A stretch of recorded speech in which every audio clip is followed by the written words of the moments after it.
Hello everyone, welcome to Tactim. Today in this video, I'm gonna show you how to call anyone without showing your phone number. Before starting the video, please subscribe to Tactim. So, let's get started. For this, you have to open your Google and search for glove phone.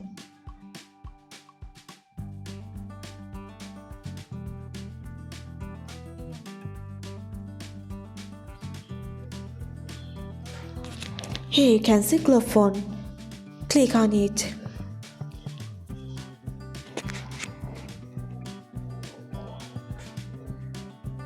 Now open the call option.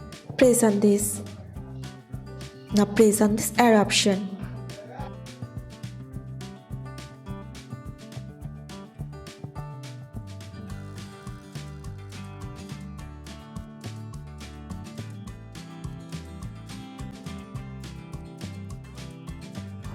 Now give your phone number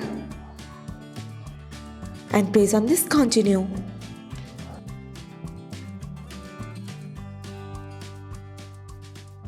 That's it. So this is how to call anyone without showing your phone number. So guys, that's it. You can do this. I think this video is very helpful to you. If it was, then give a thumbs up and hit the subscribe button. And thanks for watching.